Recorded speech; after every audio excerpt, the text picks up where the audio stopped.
Here we go.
Please be seated.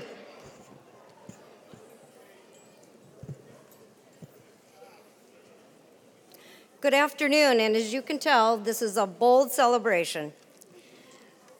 I'm Connie Delaney. I'm Dean of the School of Nursing at the University of Minnesota. And on behalf of our faculty, staff, alumni, and friends of our school, it is my great pleasure to welcome you to the 2018 Spring Commencement Ceremony for the School of Nursing. Today's commencement recognizes students earning the following: the Bachelor of Science degree in nursing, the Doctor of Nursing Practice degree, the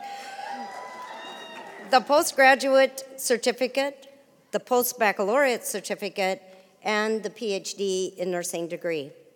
So first of all, congratulations to all of you.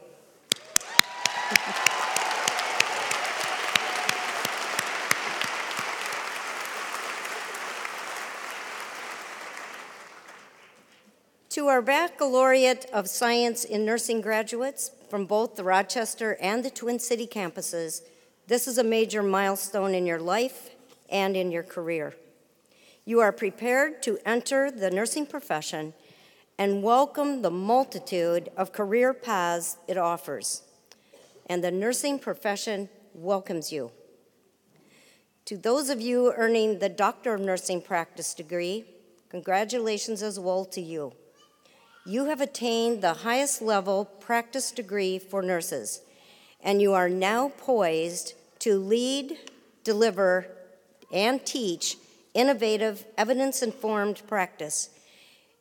You will each be a leader in redesign of health and healthcare, and we celebrate you as well.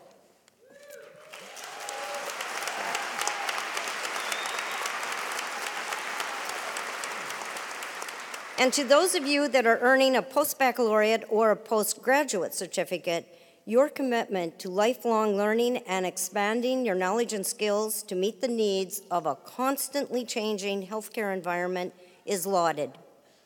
And to our PhD grads, while this day represents a culmination of your advanced preparation, it also is a great new beginning. You will be leaders in nursing science, in academia, and in other corporate and policy settings.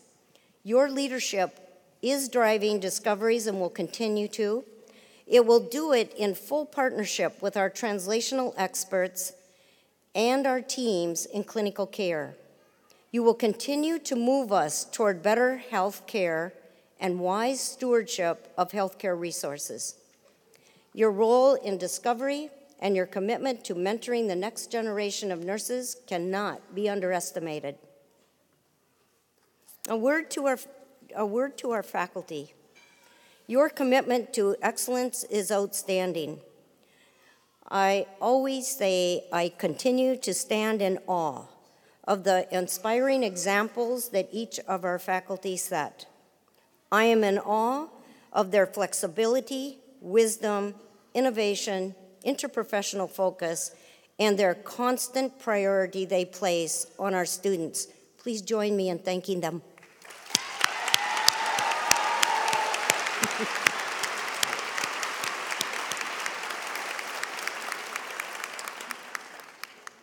A couple words to our graduates.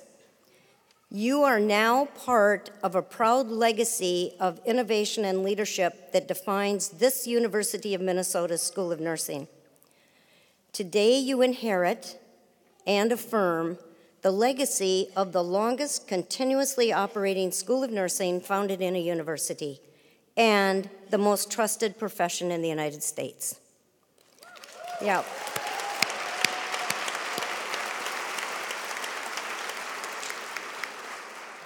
You know and I know you didn't earn that.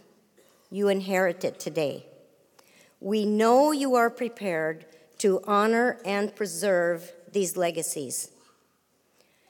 Each one of you arrived at this defining moment thanks to your dedication, your work ethic, your spirit of collaboration, and most significantly, your curiosity. These are rigorous programs. We know they demand the very best from you every day. Now I ask you, the graduates, to reflect on those persons who have helped you along the way. They may be parents, spouses, partners, children, friends, mentors, tutors, classmates, without whom your engagement with these persons may not have brought you to this point.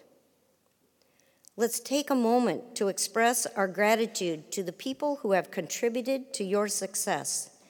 Many of these persons are here today. Many join you in spirit. We consider you all part of the School of Nursing's family. Please join me in expressing our gratitude.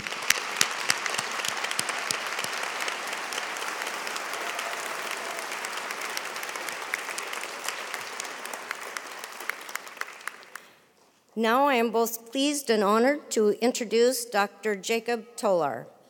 Jakub serves as a dean of the medical school and also interim vice president for health sciences for the University of Minnesota. Let me share a little bit about Jakub. I'm going to stand over. That's okay. Originally from the Czech Republic, Jakub Tolar received his medical education from the Charles University in Prague. In 1992, he came to the University of Minnesota. Here, he completed his PhD in molecular, cellular, and developmental biology and genetics. As I mentioned, Dr. Tolar is Dean of the Medical School. He's a distinguished McKnight Professor in the Department of Pediatrics, Bone Marrow Transplantation. He directs the team, the Stem Cell Institute, the full team, and he has several other leadership responsibilities that cover many areas that include stem cell biology, genetics and genomics, microbiology, immunology. Dr. Tolar's research focuses on finding new ways of treating the children with lethal diseases, cancer, inborn errors of metabolism, devastating genetic disorders, using stem cell transplantation. Dr. Tolar has a clinical practice also through the University of Minnesota Masonic Children's Hospital, and his interests include educating and mentoring new physicians. But there's more. He is very active in many professional societies. He's a strong advocate for cooperation and communication within both the clinical and the research communities, and he is passionate about team science and interprofessional practice and education. Please join me in welcoming Dr. Tolar.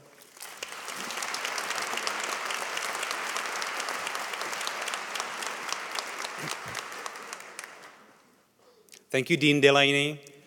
It is a privilege, it's an honor to be introduced by one of the leading intellectuals of this university, Dean Delaney. We have shared multitude of thoughts about how personal leadership is important for legacy of a great university such as this one. We both agree, just before this, that there's a meaning to archetypes, there's a meaning to ceremony, there's a meaning to the day that you are witnessing today, because it is what keeps the legacy of this great university going. So I'm delighted, I'm grateful to be here today and to welcome graduates, family, friends, and everybody else for the nursing commencement of this year, 2018. Now, a week of Nurse Appreciation Week is winding down, and I'm always a little suspicious when we have these appreciation weeks because it somehow signals to me that we are neglecting that group. And as a practicing, there's nothing further from my heart and my brain in my relationship to nurses. I am the one who firsthand witnessed as an intensive care physician in the bone marrow transplant and other walks of life, how irreplaceable nurses are. It is not just that you see things I don't see. You pay attention to things I don't. I learn from you more than others. And I would hope that this is true for majority of my colleague physicians. The other thing that was brought about by Kathy Werser just before we walked in there is what we share with journalism, what you share with journalism, is that you listen. And you listen, as she would put it, for things that have not been said. I like that. I like that because that's exactly where the meaning lies. You know, between that and reality lies a shadow. And that's where you are the most effective. You are the ones who, for all of us, usher us to life. You are the ones that deal with our discomfort through the lives. And you assist us when we leave this life. And that is a place of privilege. That is a place of honor. And that's why the nursing profession that you are now entering with your degrees is a noble one.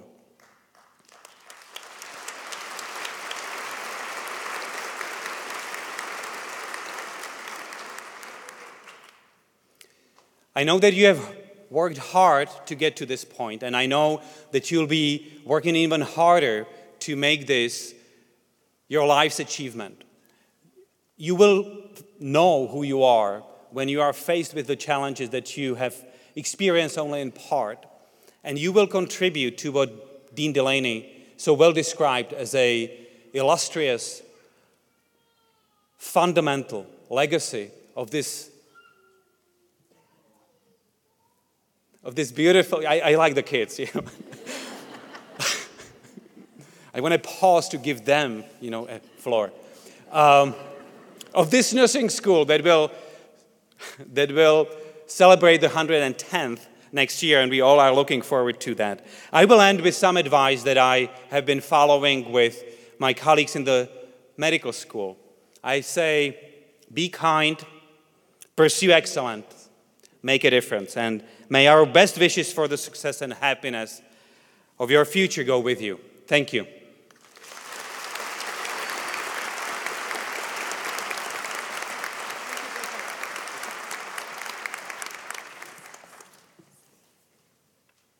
On behalf of the school and everyone here, Jakub, thank you. We absolutely celebrate our partnership, and most, we celebrate the connection that you represent, which is always keeping the head and the heart connected. Now I'm honored to introduce our commencement speaker, an iconic Minnesotan whose intellect, accessibility, wit, and enthusiasm for all things Minnesota are familiar to millions. Kathy Werser is the host, as you know, of Morning Edition for Minnesota Public Radio and is the co-host of Almanac, a weekly public affairs program for Twin Cities Public Television. She's a published author with book credits including We Know How This Ends, Living While Dying. It's a memoir about living with disease, disability, and impending death. She wrote the book with Bruce Kramer, a former dean at the University of St. Thomas who died of ALS in 2015. In the years prior to his death, Bruce joined Kathy for a series of on-air conversations about living with ALS. Their work together was the spark for a series of statewide conversations about living well now and at the end of life. What an important conversation for nurses and for all of us. Please join me in welcoming Kathy Werser.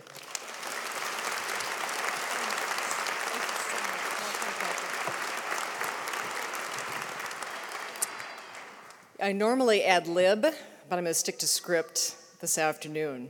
I'm so glad that I'm with you all today. This is such a treat, such an honor for me. I want to tell you today about the time that I watched a man die.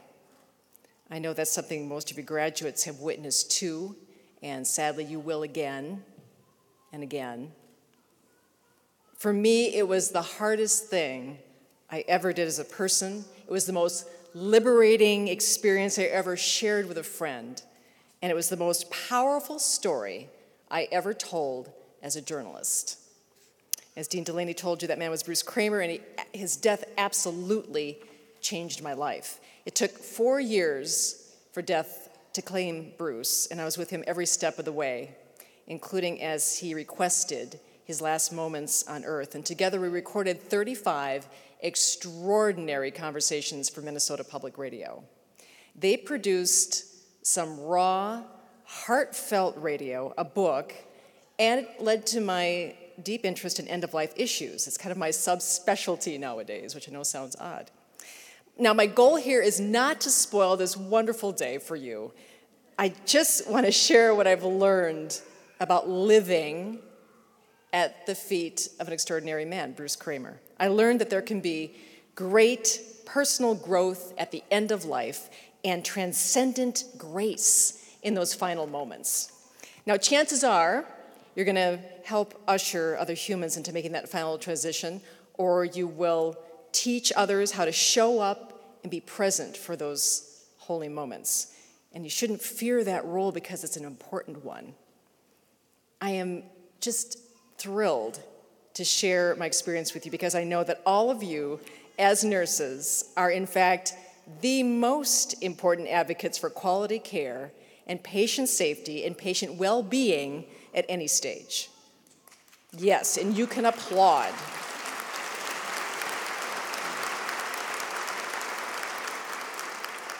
Whether you're entering nursing practice for the first time or advancing your practice with your DNP, you will, more than just about any other profession, make a real, tangible, high-touch difference in people's lives. And you DNPs, I know your values especially lie in improving access to care and quality care, especially to underserved populations and in greater Minnesota. So thank you. Thank you.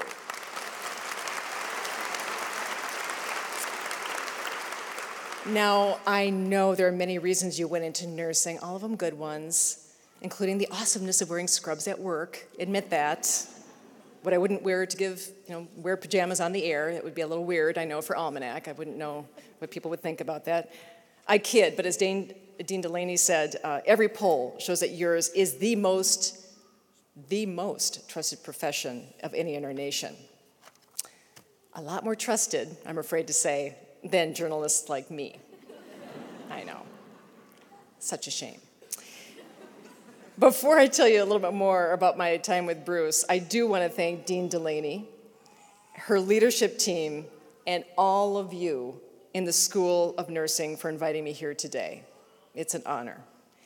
Thank you, too, for taking my daily schedule into account. In my job, I go on the air 5 days a week, 5 a.m. I get up at 2 a.m.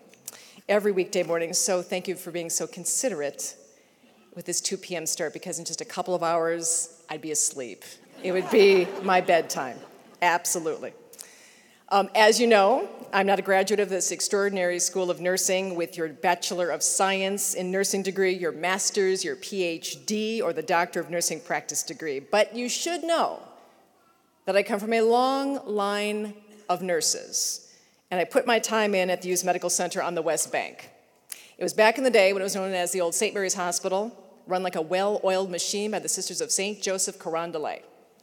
My mother, Georgie Wurzer, a CRNA, a certified registered nurse anesthetist for 50 years, started her career at St. Mary's as a young RN. And that's just part of my story. She, by the way, is so excited that I'm here today. She says hello, and is so excited that you're going to get pinned. So it's just hello from Mom. So there you go. My aunt, my grandmother, my sister, my brother all worked at St. Mary's, and in retirement as a part-time job, my dad would deliver medications to the floors. We jokingly called him a narc mule. I guess you could say that I found my voice at St. Mary's because I was one of the switchboard operators. I would process the phone calls and pages for doctors over the PA system. And when I did that, I would practice my radio voice. I did. Dr. Smith, could you call the operator, please? Dr. Jones, maternity. And of course, my code blues did sound like a traffic report, which I know is inappropriate, but that's how I learned. I mostly found my voice as a young radio announcer at the University of Wisconsin, River Falls. And at UW River Falls, that was the beginning of my journalistic path to Bruce Kramer, his story, his lessons, and my commitment to the end-of-life work that I now share with others across the country. As many of you know, Bruce suffered from ALS, amyotrophic lateral sclerosis, and some people call it Lou Gehrig's disease. It is a nasty, debilitating disease, and in a cruel twist, it leaves a person feeling everything, but unable to do anything about the itch, the twitch, or the spasm. A man in his position didn't have much hope for a long future. And he used to say, I don't believe in hope. I believe in possibility, because there is no hope with ALS. You die from it, always. As Bruce would say, hope is a lovely concept. It's future-focused, more of a wish than anything else. I hope I get that job. I hope he loves me. I hope the chemo works. Medical professionals traffic in hope, and that's fine, that's helpful. But Bruce was focused more on possibilities. Possibilities are tangible. You can act on them. You can make a plan around possibilities. You can ask, what is still possible, even with a serious illness or perhaps impending death? That's an interesting question to ask if you think about it. Now, my relationship with Bruce was a little unusual. We became friends. Something definitely frowned upon in my line of work. But Bruce really wasn't a news source, and it wasn't as we were blowing the lid off of ALS in an investigative expose. I mean, we were telling the most human of stories. How does living change for a person who is dying? Can they keep growing as a human being through their illness into their deaths? And with Bruce, the answer was an unqualified yes. Yes, you can. Now, Bruce, ever the educator, saw our radio and book as his last best ways to teach. And just before he died, he decided to give a lesson to the neurologist who gave him the original diagnosis of ALS. Now, I understand that physicians get very little training in how to give bad news. It's very difficult. It's uncomfortable to be with a patient in the moments after a life-changing diagnosis. I understand that. This particular physician was especially cold, and that really sent Bruce and his wife, Ev, reeling in December of 2010, so much so you could easily say they both had PTSD because of the manner in which the news was delivered. Bruce used to say, if you can't cry with me, I have no time for you. And crying was allowed with Bruce. It was encouraged. It was unavoidable. Bruce also required that you listen. Humans do a lot of hearing, even more talking, but we don't listen well. We're not taught how to listen. We one-up, interrupt, or disrupt. We often talk past one another, at one another. We don't talk with one another. I always know when someone is not listening to me. Something goes dead behind their eyes for just a second. There's also that horrible deer in the headlights look they give me on live TV, which is never good when you see that, when someone has those wide staring eyes and you think, I bet they don't know what they're doing on live TV. But at any rate, you know they're not listening to you. We hear the words, we often miss the intent behind those words. And as a journalist, I listen for intent and I listen for what's not said. Bruce knew that it's important to listen, to understand, rather than to reply. It's listening with the heart, which I hope you will do in your career. And so Bruce went back to that neurologist shortly before his death to school that doctor in the art of being human, in the most human and holy of moments when someone learns they're dying. And to say the physician was shocked was an understatement when Bruce rolled into that office. He didn't know why Bruce was there. He didn't remember him at all. and he was pretty defiant when Bruce talked to him. Bruce asked that in the future, when that neurologist was set to give a patient bad news, that he see Bruce's face and recall that conversation. And I hope he does, because it took a lot of guts for Bruce to go and talk to that doctor.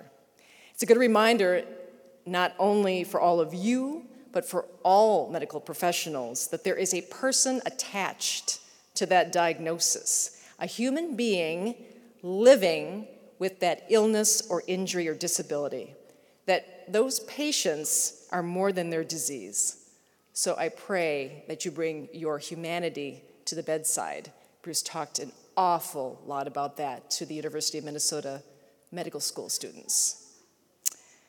So before he died, Bruce asked me to look for the ripples in our work together, and I think we may have found a wave.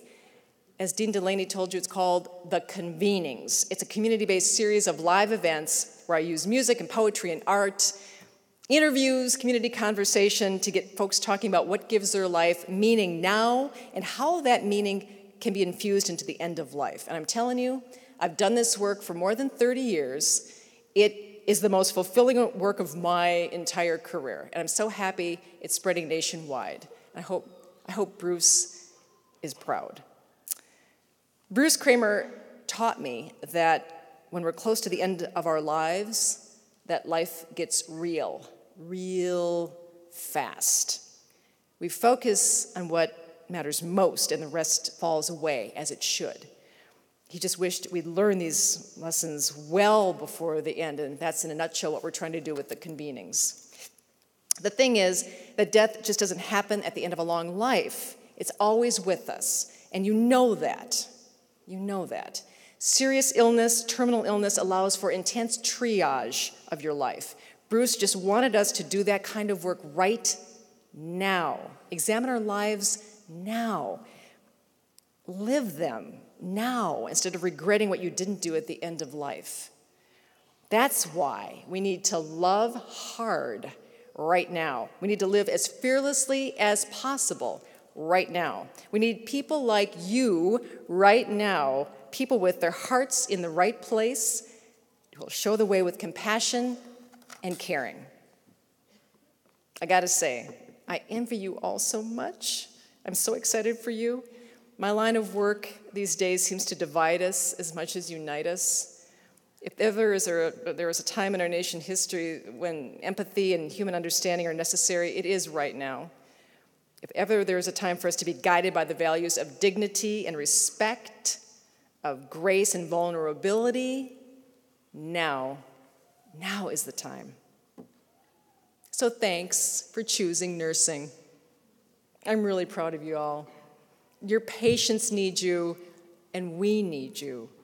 And thank you for allowing me to share your very special day with you.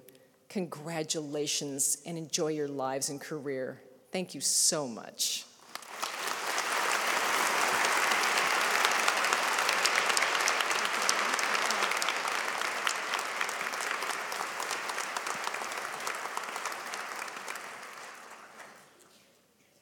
Thank you, Kathy.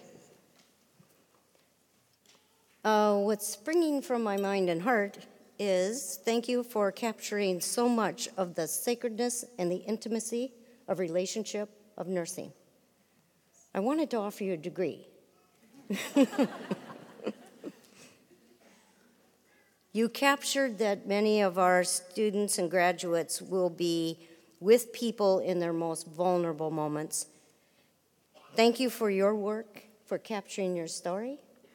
And we know our students will have the courage to be there. Next, it is my pleasure to introduce our student speakers, Hannah Lunn and Wanda Baker. Let me share a little bit about each. Hannah is representing the Baccalaureate of Science and Nursing graduates today. She attributes her love of nursing to her grandmother, who was a nurse, who also could not be here today, but still inspires Hannah. Hannah plans to become an emergency room nurse in Denver, Colorado. And yes, she will greatly miss the Twins baseball the Minnesota State Fair, and I think us. Following Hannah, you will hear from Wanda Baker. Wanda is representing all of the doctoral students. Wanda has been a pediatric and family nurse for many years. Originally from Nova Scotia, Canada, Wanda and her husband moved to Minnesota when she was accepted into the Integrative Health and Healing specialty of the DNP program. Wanda's career has taken her to community and hospital settings, to pediatric critical care and palliative care, where she continues to learn from the children and families facing life-threatening conditions. I invite Hannah Lund to the podium. She will be followed by Wanda Baker. Hannah?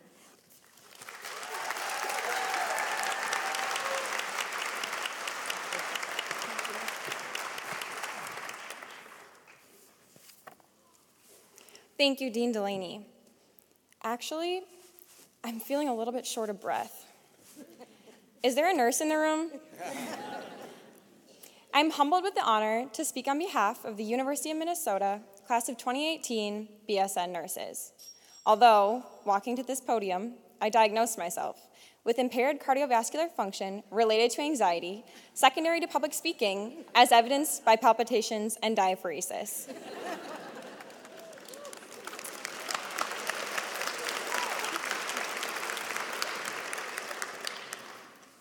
Four years ago, I sat at my kitchen table and I opened a letter. Glancing over the words School of Nursing, my eyes welled with tears, and my letter quickly became a tissue. Fast forward to freshman year, again, tears filled my eyes as I walked out of my first nursing lecture with Dr. Susan O'Connor-Vaughn. Senior year, I cried yet again when the library turned into the poorhouse. For those who don't know, these are bars on campus. So I stand here today, trying my best not to cry, to tell you that we did it. With the support of everyone gathered here today, faculty, staff, graduates, friends, and family, we did it.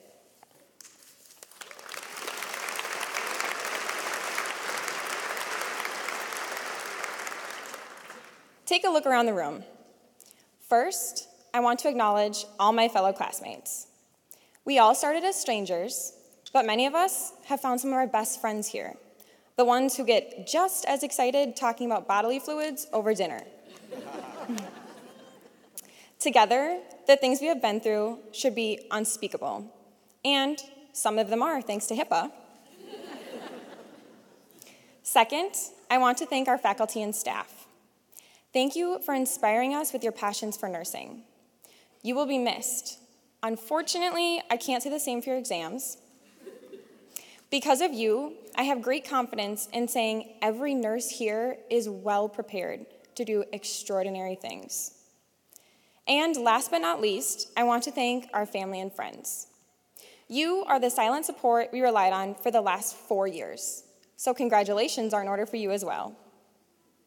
Thank you for always picking up the phone late at night, for reminding us why we wanted to be nurses after we failed a simulation or two, and for stepping in to be our patients up until our catheterization unit. To my parents, who didn't know I was speaking today, thank you for everything.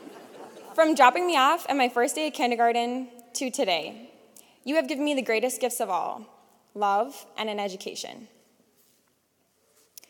I think Charles Dickens said it best when he said, "It was the best of times, it was the worst of times."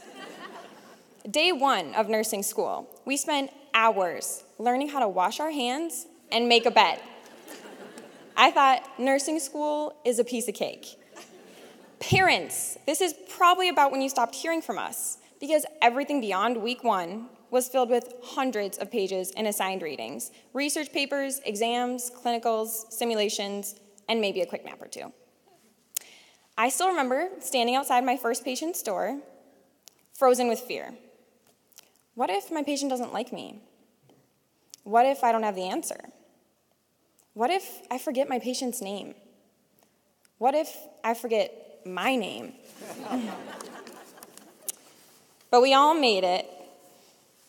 We all had our fair share of patients who kept us counting down the minutes until shift change, patients who put tears in our eyes and an ache in our heart, and patients who thought their Google search knew better. So we all made it with many wild stories to tell. Today, we stick IVs, sync nasogastric tubes, monitor fetal heart tones, and well, so much more, but it would take me 4 years to explain it all. For 16 consecutive years, nurses have been ranked the #1 trusted profession in the United States. What a privilege it is to be a nurse. How beautiful that our patients blindly trust us in their most vulnerable states. Nurses get to hold someone's hand as they exhale their last breath, or inhale their first.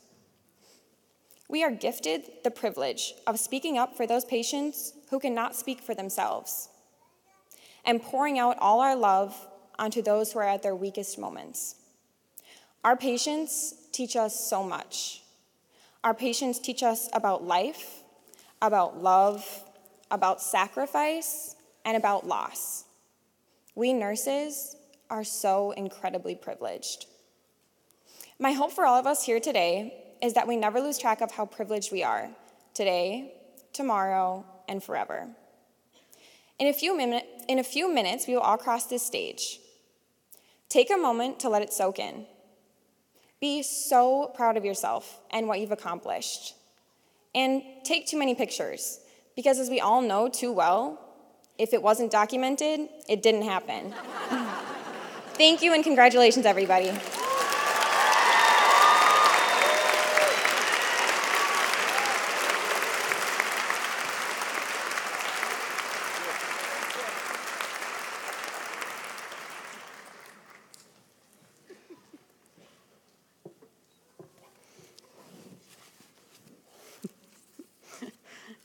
Thank you, Hannah. That was wonderful.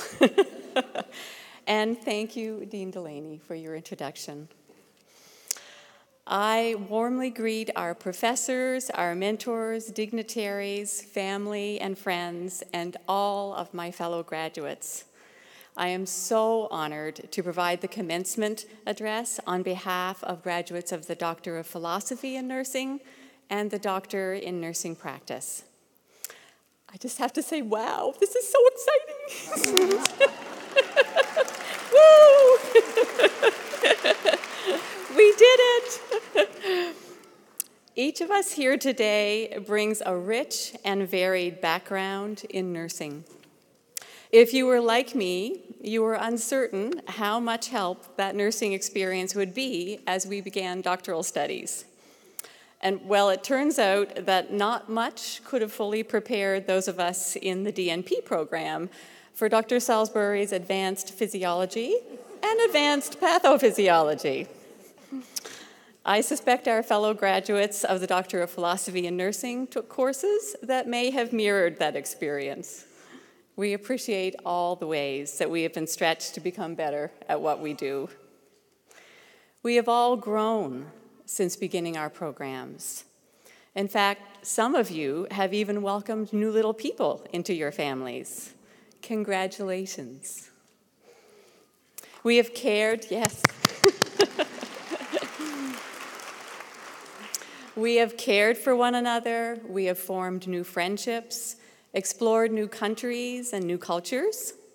We learned a lot about what we did not know and a lot about who we are.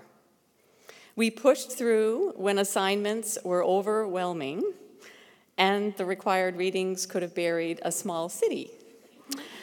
I'm reminded of a message that I saw posted on a bulletin board. It was these big, bold letters, black letters, on a plain white sheet of paper, and it said, "Come here, you big, beautiful cup of coffee, and lie to me about how much we're going to get done today." I suspect you may be able to relate to that.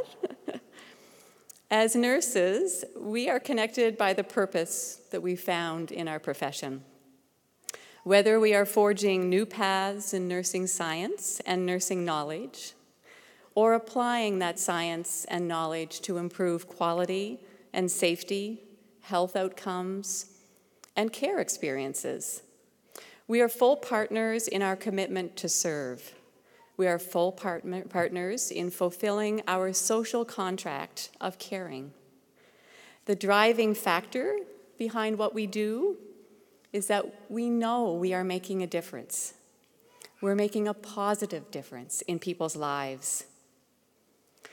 So think about a time when you left work knowing deep down inside that you had just been part of something much, much bigger than yourself.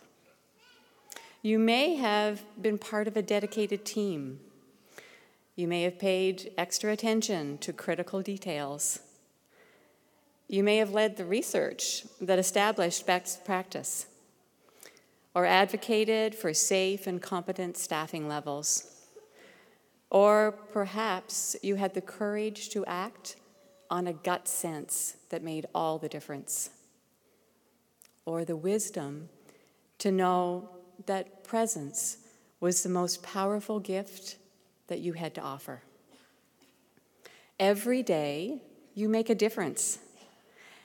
And on some of those days, you will touch somebody's life in a way that they will always be a part of you, and you will always be a part of them. Those are the stories that make our work so real. Those are the stories that we carry in us.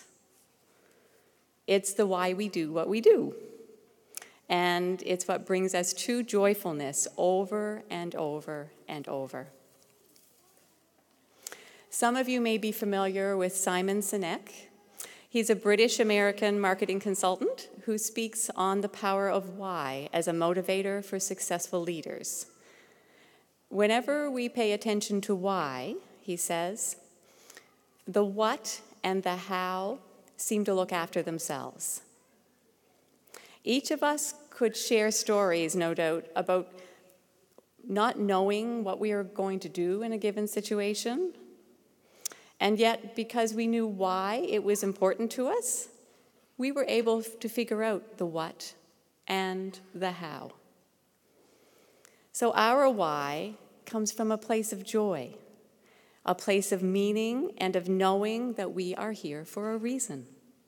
And as doctoral prepared nurses, we are evidence of the hope that society has for a better healthcare system, one that is responsive and resilient, instead of being reactive and uncaring. What a why that is.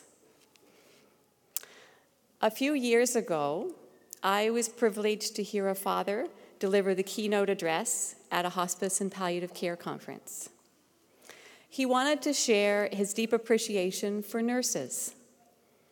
This came from his children's continual need for daily, complex nursing care as they all faced life-threatening health conditions.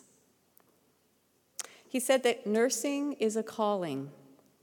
It's one that requires strength and firmness to do the hardest things, and the vulnerability and softness to do it with grace, without becoming hardened to the lived experiences of the very people that we're caring for.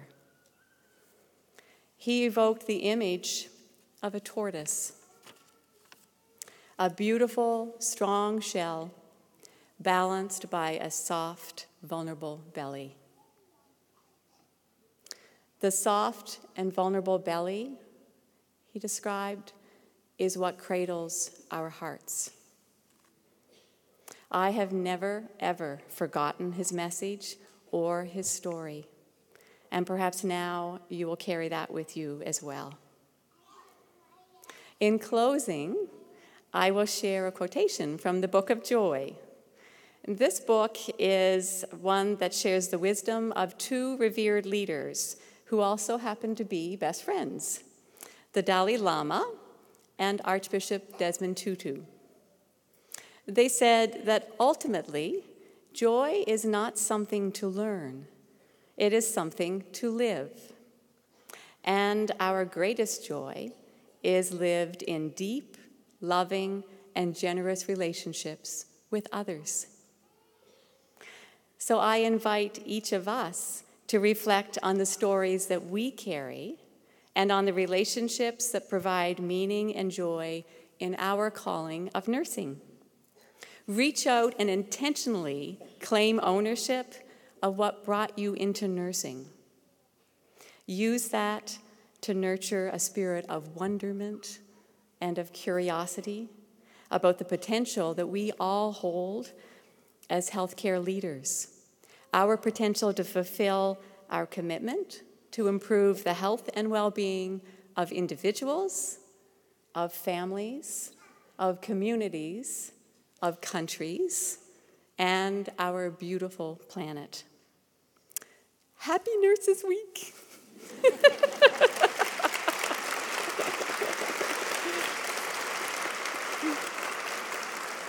Thank you all, and congratulations to all of my fellow graduates of 2018.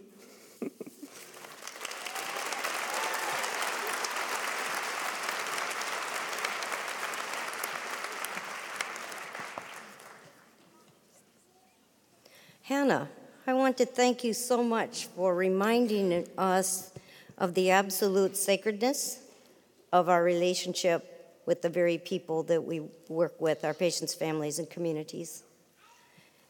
Wanda, I was thinking and absorbing your message, and I want to thank you for reminding us of the importance of nourishing our intellect, celebrating our softness, you call the belly, and reminding us that joy flows when we stay in relationship with our patients, families, and communities. Thank you.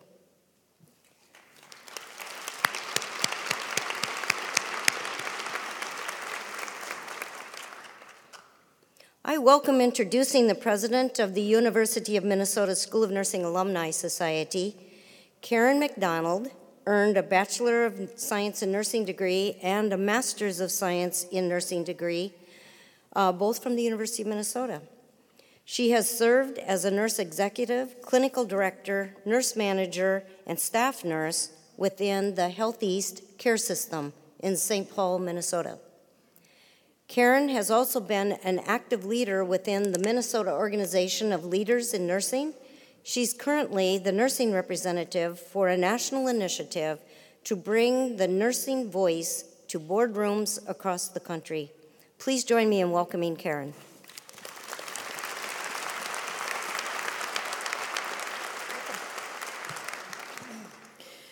Thank you, Dean Delaney. As president of the School of Nursing Alumni Society Board, it is an honor and a pleasure to stand before you today to offer congratulations from the Alumni Society.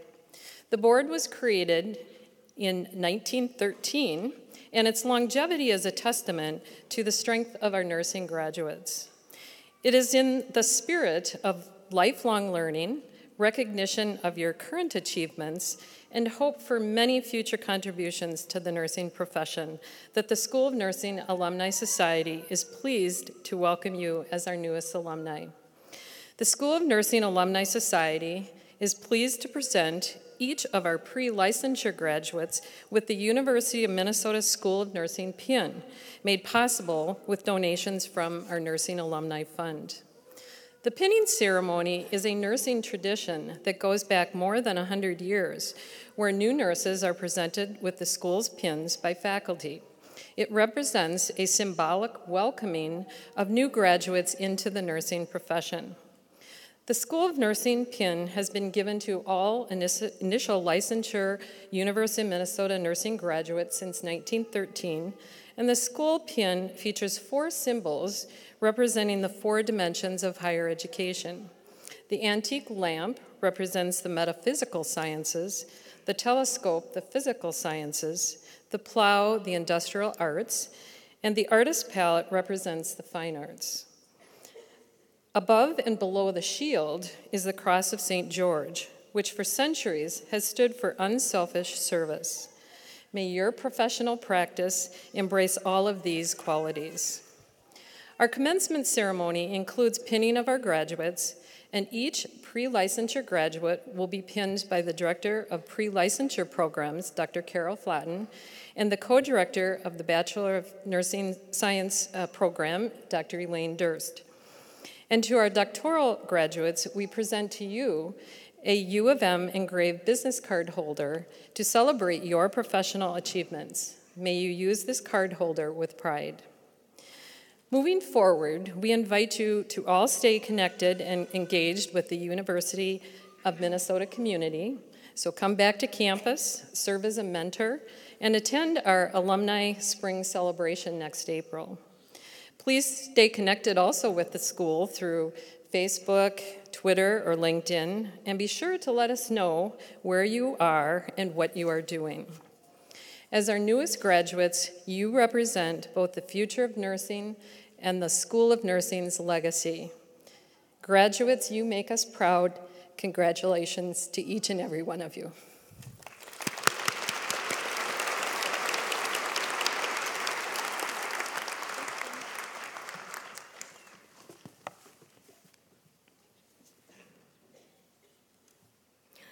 It's my honor to introduce Regent Svigum. He has served in the Minnesota House of Representatives for 28 years, from 1979 to 2007. This included 8 years as Speaker of the House. He also served as Commissioner of the Minnesota Department of Labor and Industry and Commissioner of the Department of Management and Budget. He is an adjunct professor and legislative fellow at the University of Minnesota's Humphreys School of Public Affairs. Regent Svigum's lifetime of public service also includes teaching high school mathematics and coaching football and basketball. He earned a Bachelor of Arts degree in mathematics from St. Olaf College. Please join me in welcoming to the podium Regent Steve Svigum.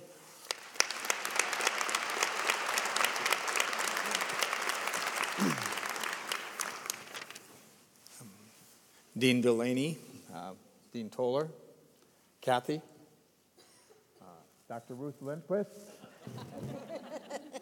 Representative Maria Rude, distinguished guests, moms and dads, brothers and sisters, aunts and uncles, grandmas and grandpas, sons, daughters, friends, but mostly to you, the graduates, our distinguished graduates today. I'm honored to be here. It's very inspiring to witness this day, to witness his enthusiasm as you emerge from the University of Minnesota, prepared to provide excellent care and knowledgeable leadership in healthcare. You, the graduates, you've been given the training, you have the ability, and you have the passion to impact lives of patients all over the state, all over the country, all over the world. On behalf of the members of the University of Minnesota Board of Regents, I extend to you our warm congratulations and our sincere and our best wishes for your success. Thank you.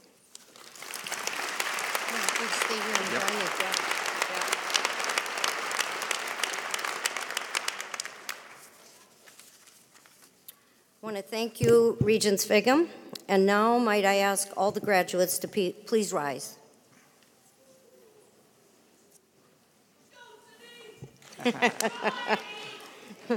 Regent Svigum, on behalf of the faculty of this School of Nursing, I present to you these candidates as having met all of the requirements for their representative programs: the Bachelor of Science in Nursing, the Doctor of Nursing Practice, the postgraduate certificates, and the Doctor of Philosophy in Nursing. Upon the recommendation of the wonderful faculty and by the authority of the University of the Minnesota Regents, I now confer upon you the degree for which you qualify and have earned. Thank you.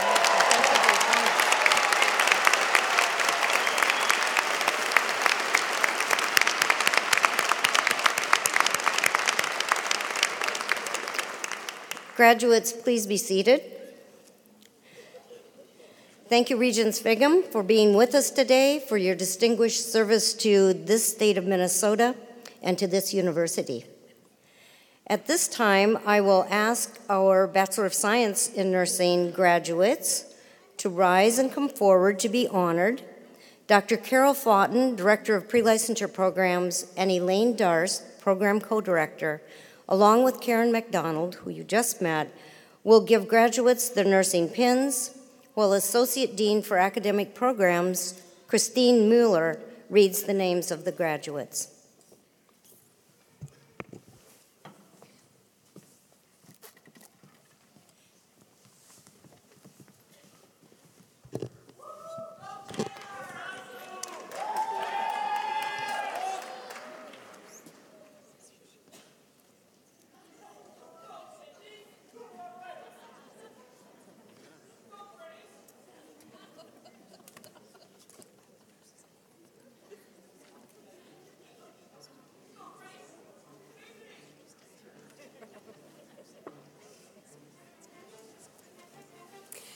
Salahadin Abda.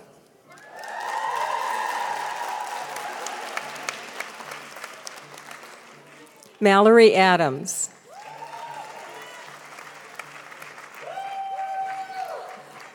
Osasu Adwahi.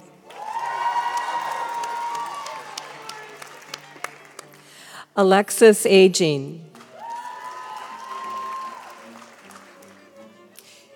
Taylor Angelo. Hannah Backer. Brooke Bailey.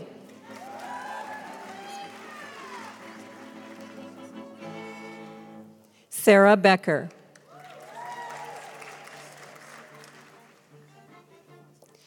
Morgan Belkey.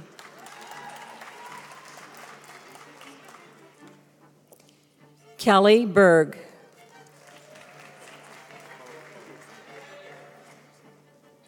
Bo Bona.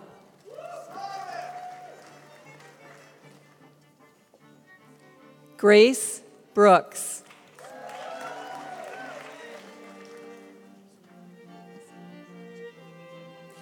Ellen Burt.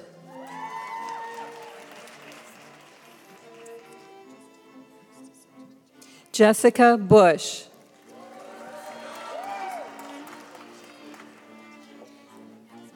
Anya Butzer.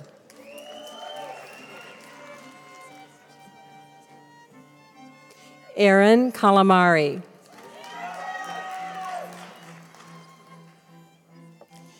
Peggy Campbell.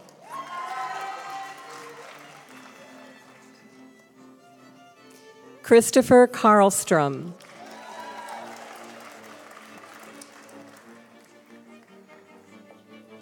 Chelsea Clark.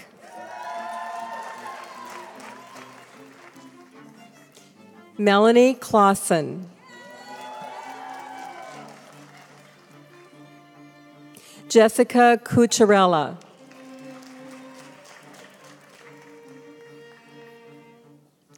Emily Condon.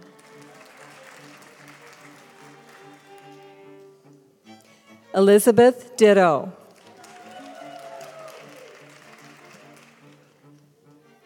Jacqueline Dodd.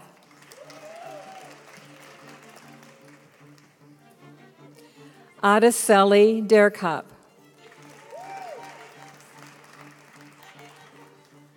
Kaylee Dvorak.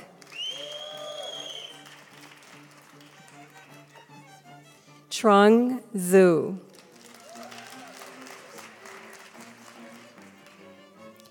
Ellie Ekblad.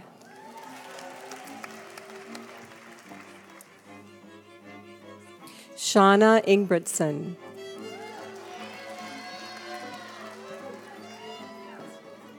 Sarah Erickson.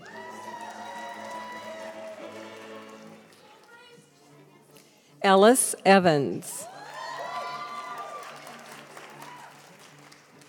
Jeffrey Ewerts.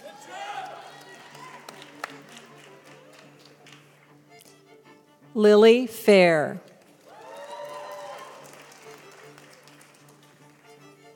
Kristen Fitzpatrick.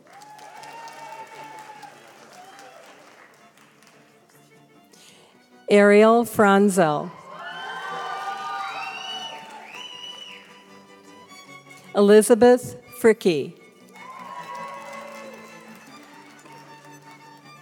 Sydney Gilbertson. Carl Gores.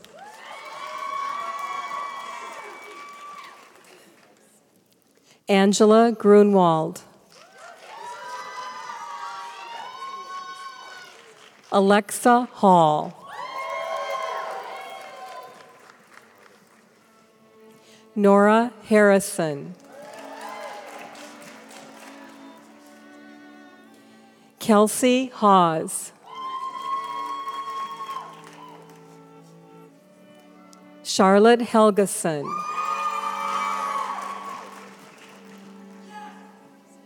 Laura Henderson.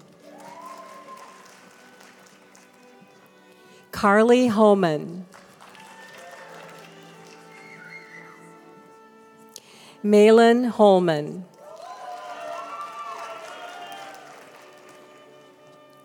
Lois Jardio.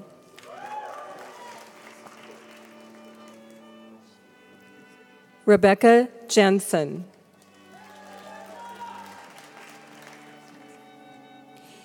Syrian Jin. Catherine Johnson.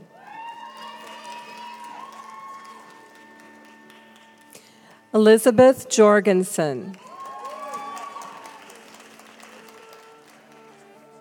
Savannah Kiffmeyer. Matthew Kimball. Sarah Cope.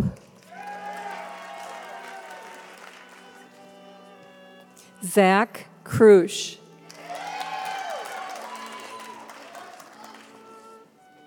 Ashley Kumar.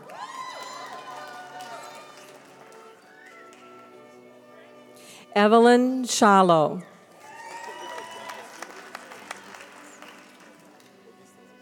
Jessica LeCount.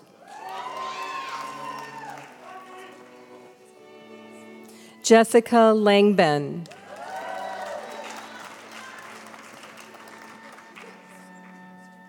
Catherine Letty.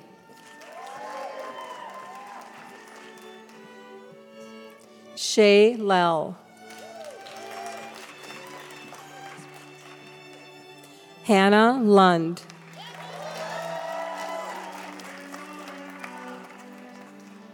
Carolyn Lynch.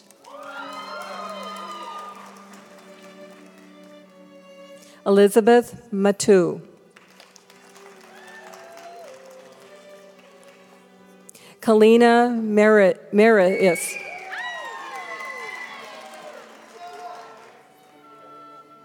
Kirsten McConnell.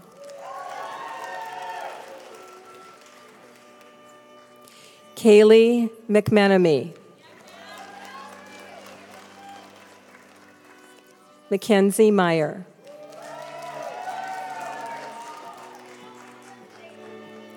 Melissa Merritt. Alex Messer. Grace Miller. Elizabeth Murphy. Sidra Musani. Taylor Naidu.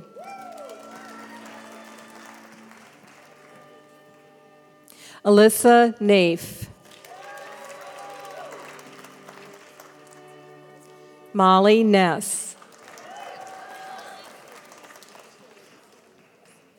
Maggie Olstad. Jamie Paul. Kaylee Pikus.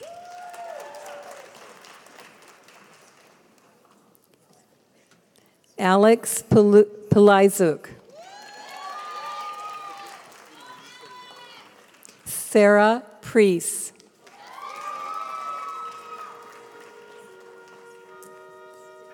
Nicole Preston.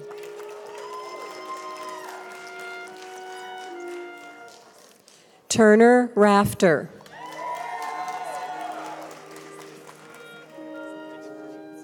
Sydney Rinn.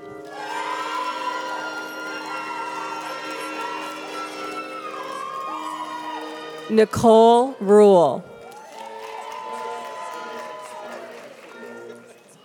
Cassandra Rupert.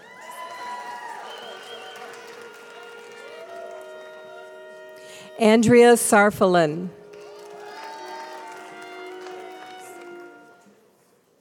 Oren Sasson.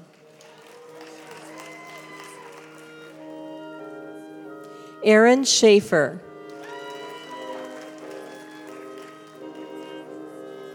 Elena Schmiesing.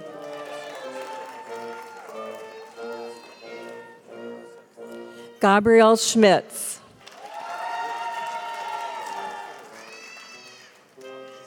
Sydney Schneider.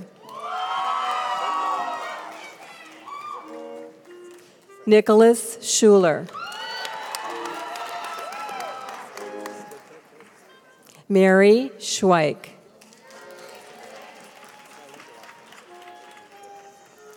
Claire Sievert. Abriel Salisker.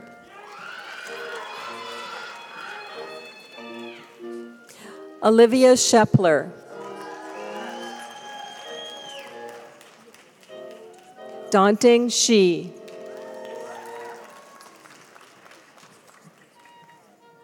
Holly Schumacher.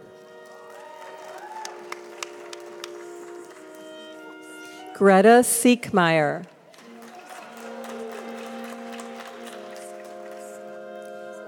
Ina Shioko.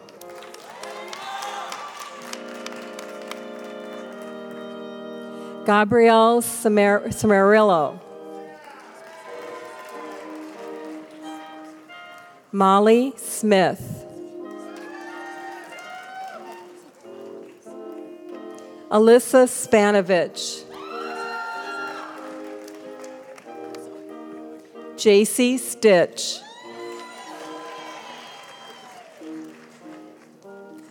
Zuleika Sulaiman.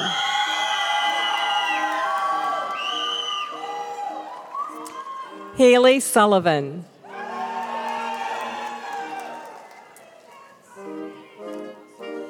Allie Tabaheim. Cora Tice.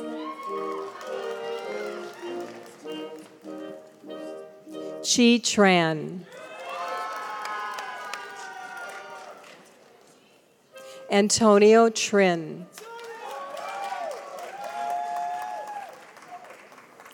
Brenna Vanyo.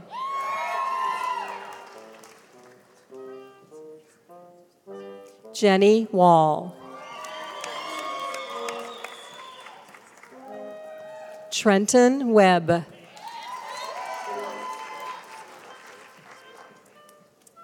Marissa Wiebush. Amy Wheatala. Molly Williams. Emily Wortham. Laping Zhu.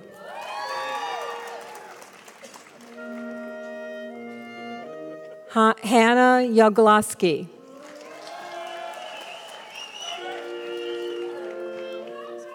Ikram Yusuf.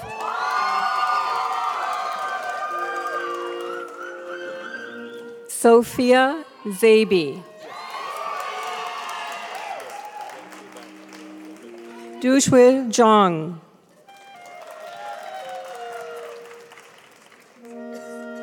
Emily Zabrowski.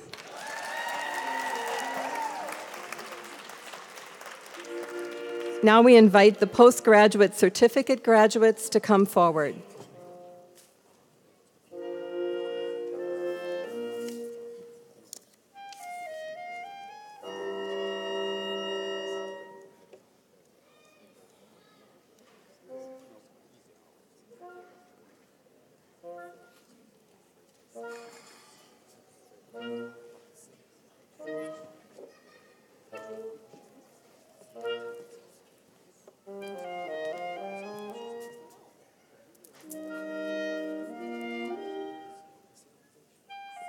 Beth Gorley.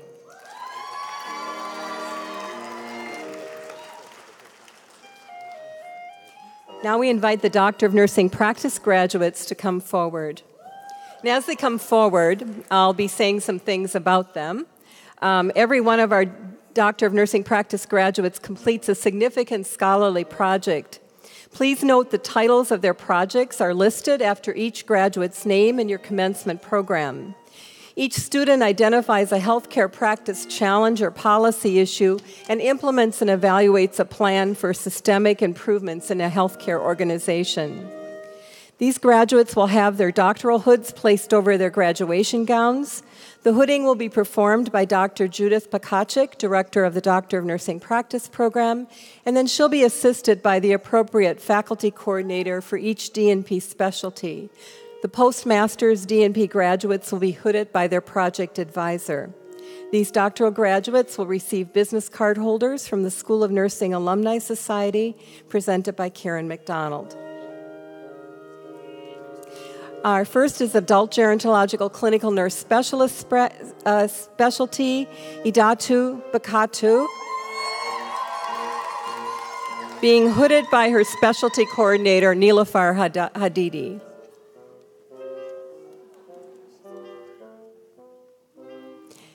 Catherine Delagrad.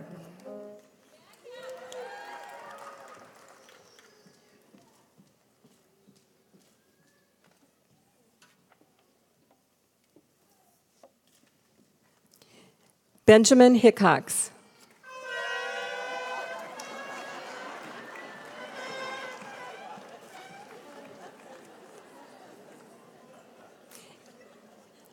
Emily Stupka.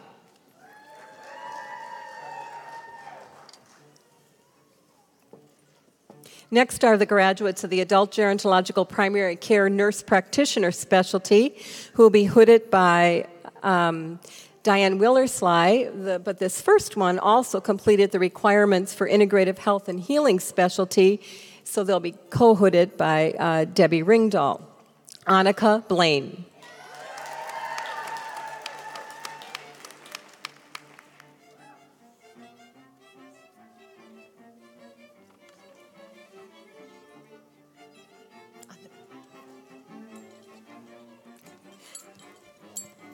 Molly DiTomaso.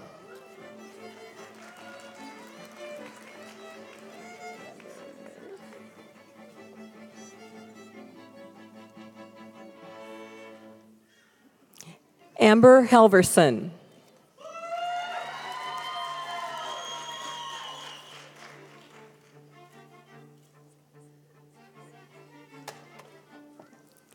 Kaylin Hasselquitz.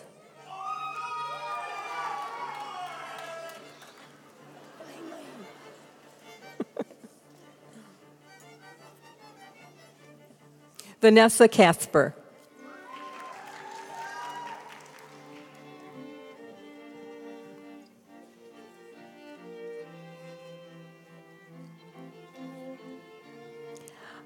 Andrea Lima.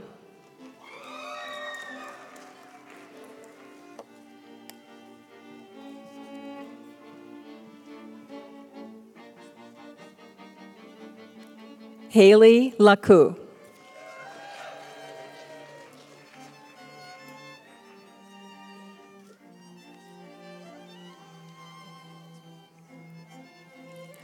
Brooke Malashevsky.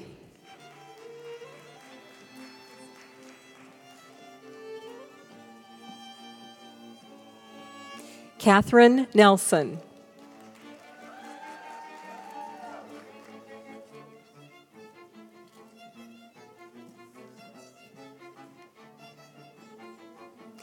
Trifina Obanyo Oamga.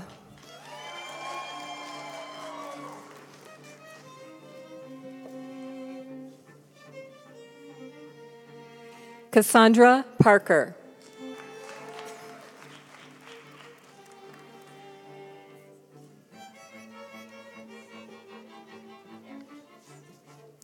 Our next group of D&P graduates is in the Family Nurse Practitioner Specialty and will be hooded by Dr. Mary Benbenek. Corin Benson.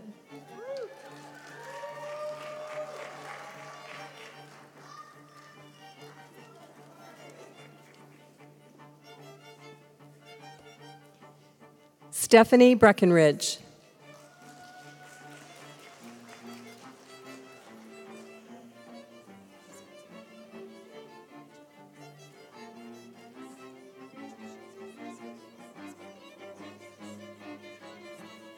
Matthew Bueller.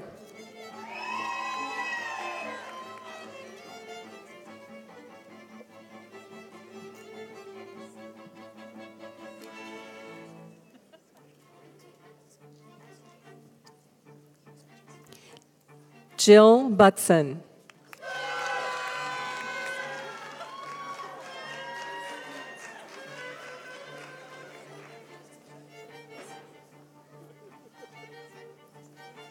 Linda Fuller.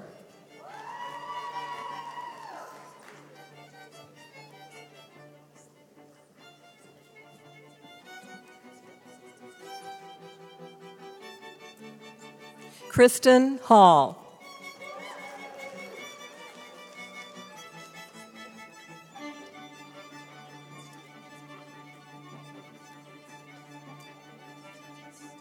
Paige Harper.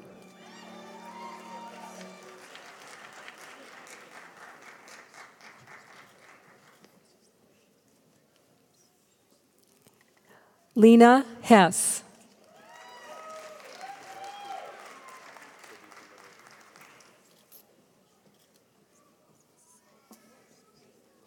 Laura Melms.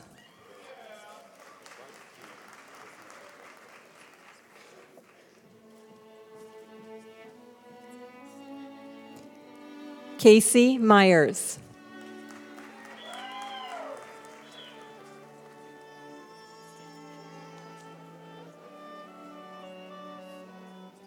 Anne Rodeker.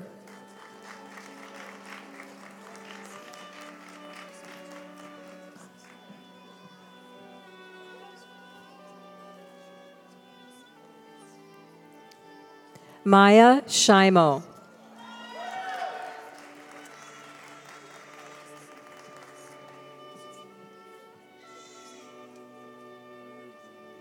Cindy Voigt.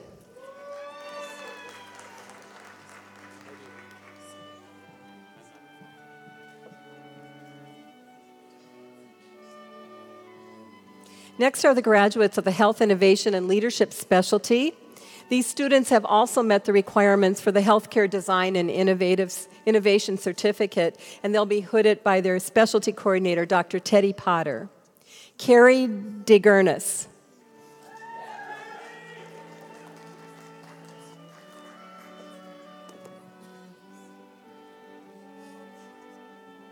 Amy Harding.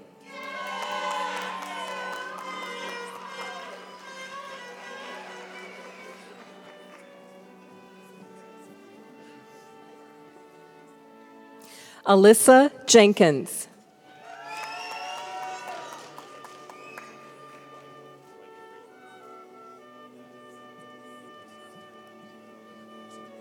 Kendra Jones.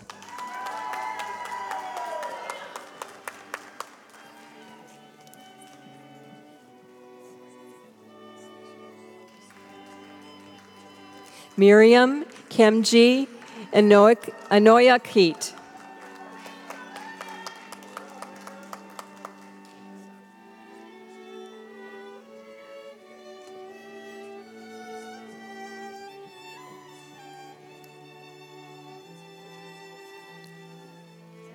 Our next students have completed the specialty area in the DNP program in Integrative Health and Healing. And they're going to be hooded by their dual specialty coordinators, Dr. Deborah Ringdahl and Dr. Mary Jo Kreitzer.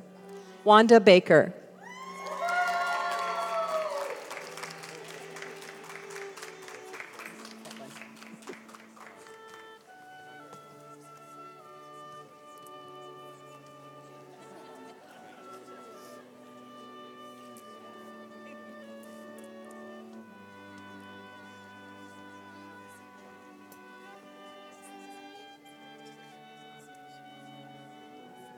Ing Chan.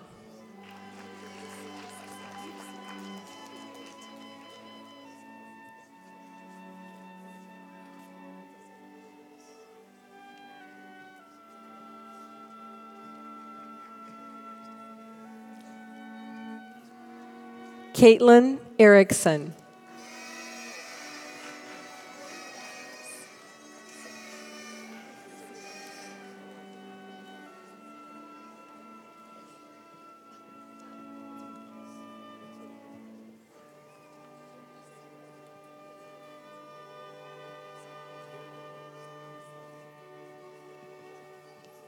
Aria Martin.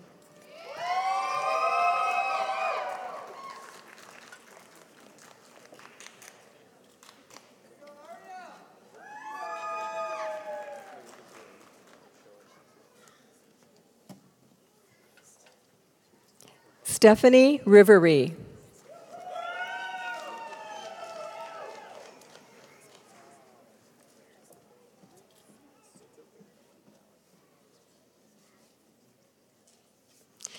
The next specialty area in our DNP program is nurse anesthesia.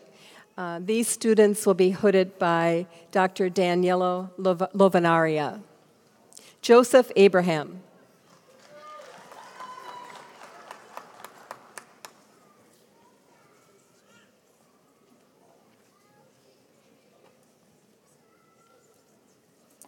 Miriam Akas Izakioa.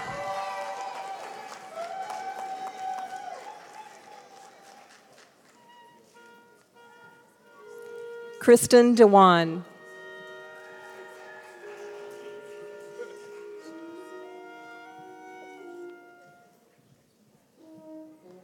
Megan Donnelly.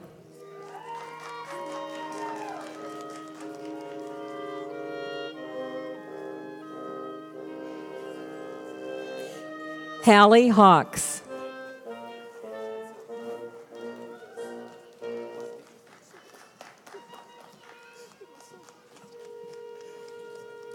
Katie Kopel.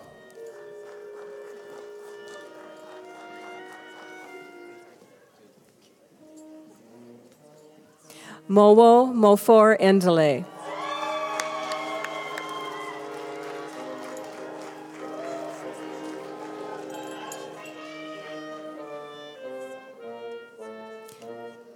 Todd Moliner.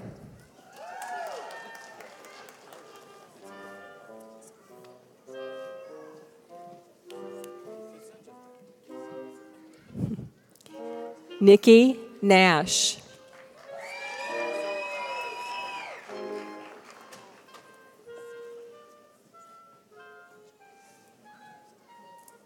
Stacy Nestas.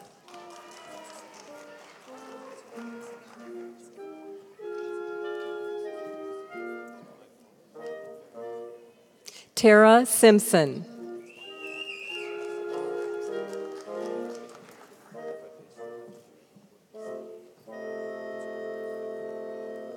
Andrew Wise.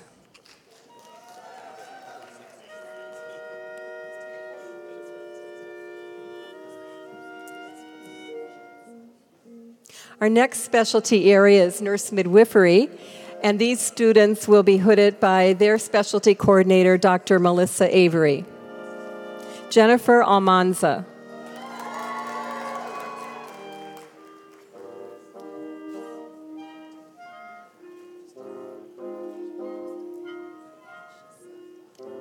Billy Joe Cornett.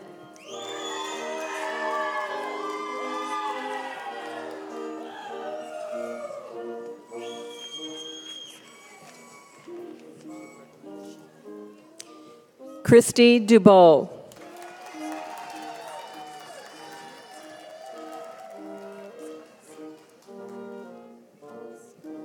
Joshua Gillum.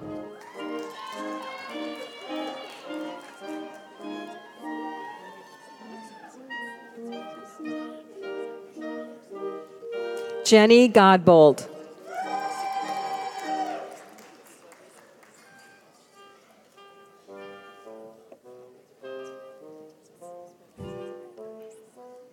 Anna Jacobson.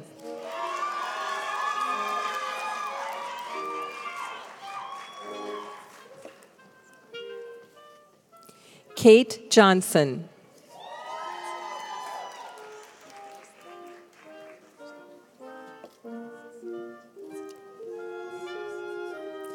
Anjali Mandira.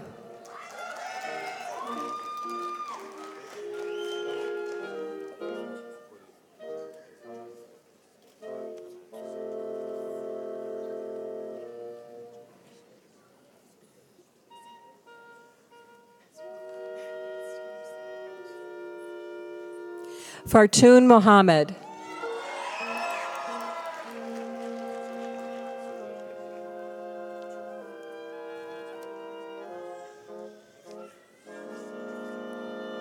Jessica Tinas.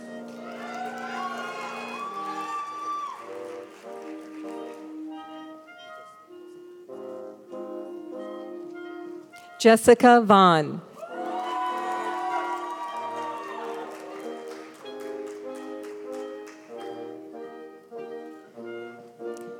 Our next specialty area is nursing informatics, and these students will be hooded by their specialty coordinator, Dr. Karen Monson.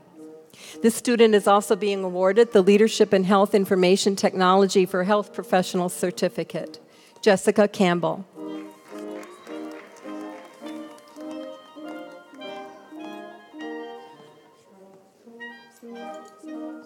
Candace Garay, who is also receiving the same certificate.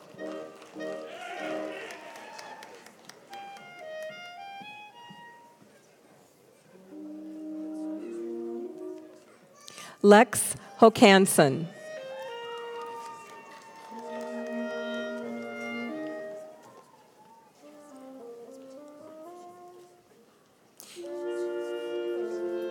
Jane Matichek.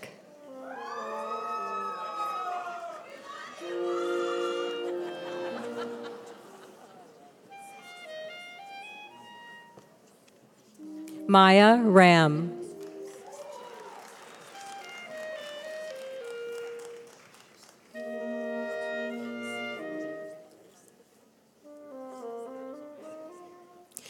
Doug Roselle, who is also being awarded the Leadership in Health Information Technology for Health Professionals Certificate.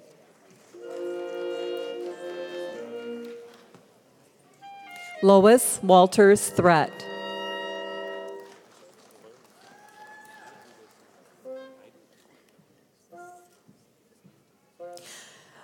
Our next specialty area is pediatric clinical nurse specialist, and this individual will be hooded by Dr. Casey Hook and Dr. Sherry Friedrich. Stephanie Solheid.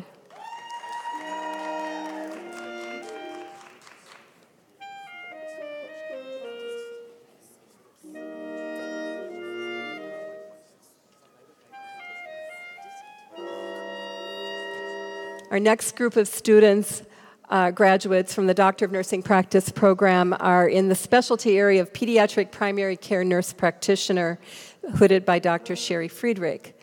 Liza Belkey.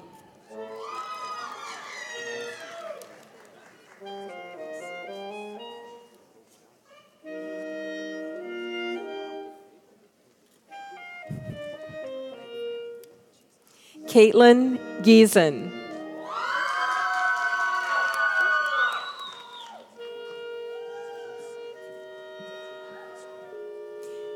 Katie Hiley.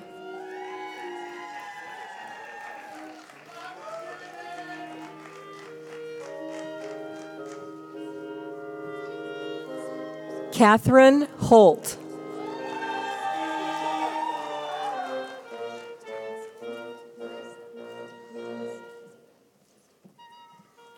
Kelly Morrell.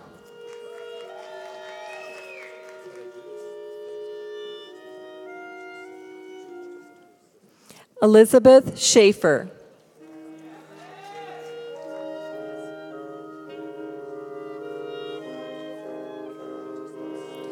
Jessica Schmidt.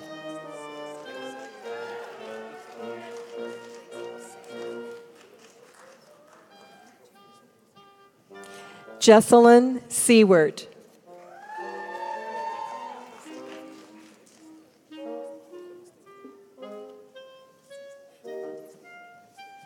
Katie Wall.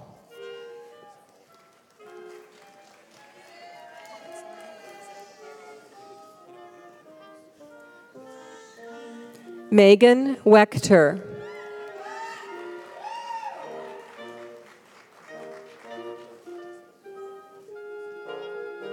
Chelsea Wilson.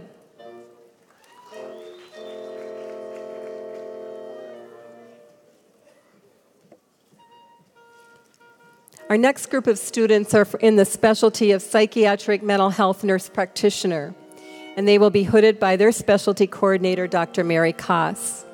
Michelle Anderson.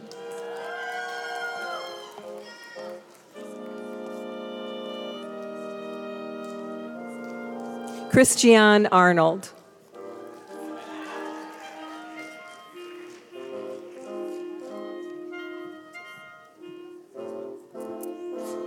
Nicole Gap.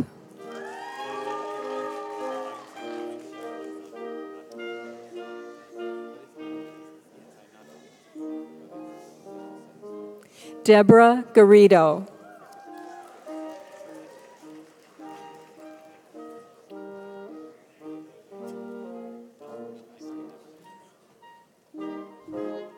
Tony Giancola.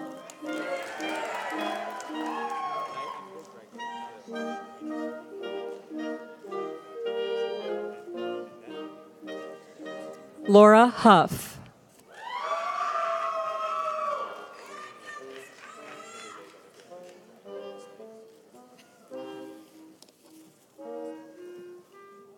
Emily Jean Vanderhayden.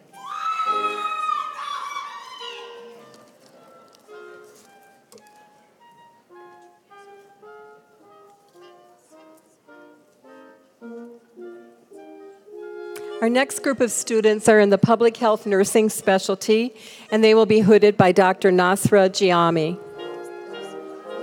Abiola Abubakar.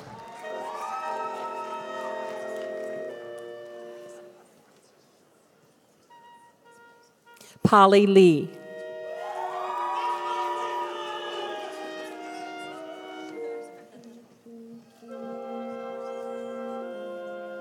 Our next group of students are in the women's health nurse practitioner specialty and will be hooded by their specialty coordinator, Dr. Diana Drake. Bethany Kenny.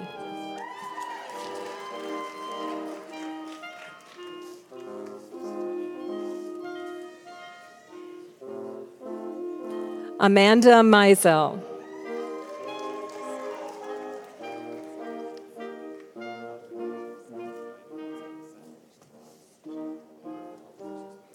Lynette Nyangao.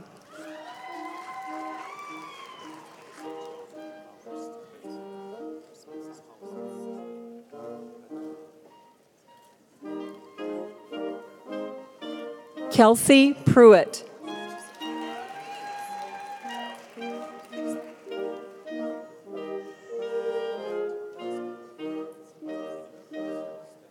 Elizabeth Wesser.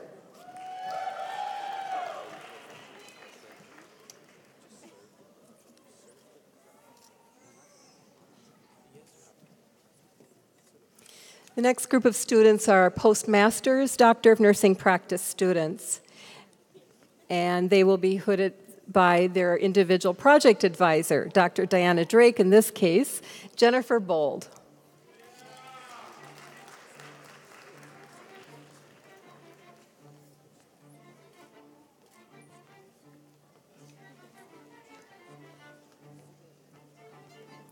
Lucy Furlong.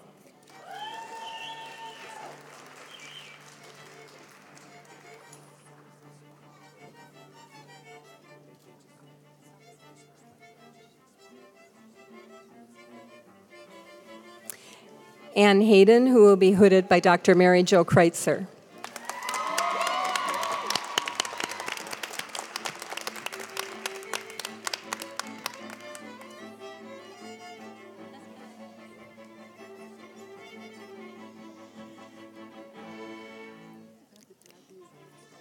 Lauren Rajeski, who will be hooded by Dr. Mary Fran Tracy.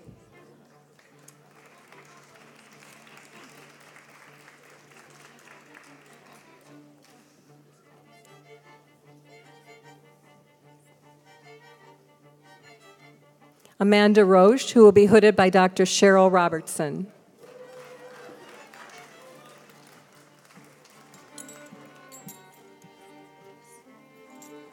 Finally, I invite the Doctor of Philosophy and Nursing graduates to please come forward.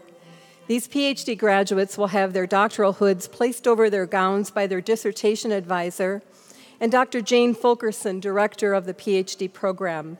The titles of their dissertations are listed in the program.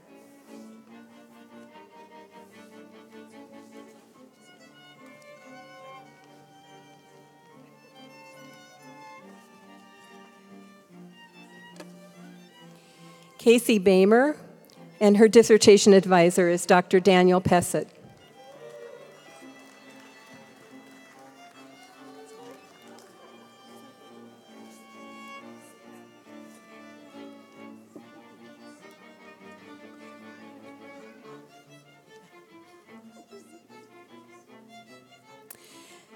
Nahid Magani. She will be hooded by her co-advisors, Dr. Ruth Lindquist and Dr. Mary Fran Tracy.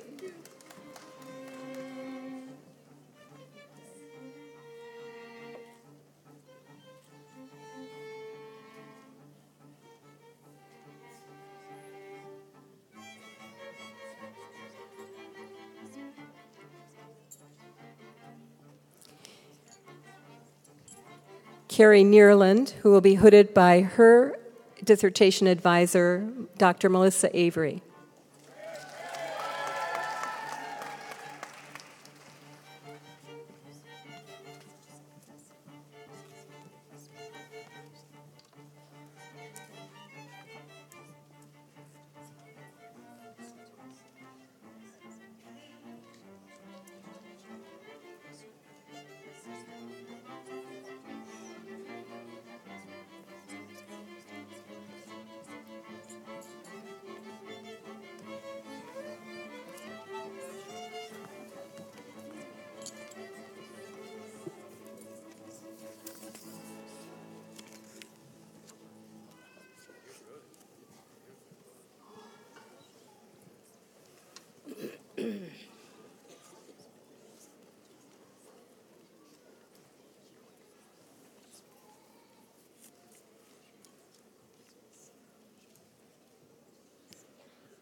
Please join in congratulating all of our graduates.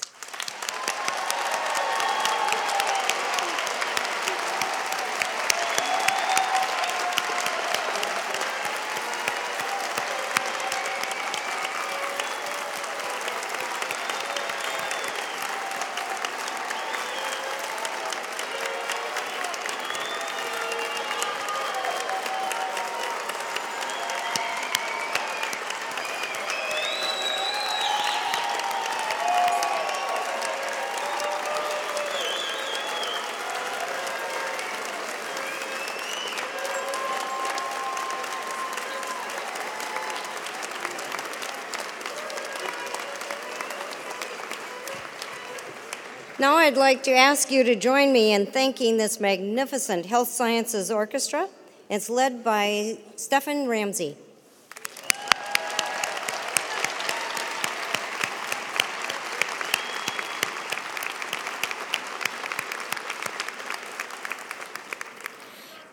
In closing our ceremony, we ask those who are able to stand and sing Hail Minnesota. You will find the words printed on the inside of the front cover of your program.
ask that you be seated. We invite you to remain seated until the faculty, dignitaries, and all students have exited the hall. We invite you to join us for a reception immediately following in the lobby.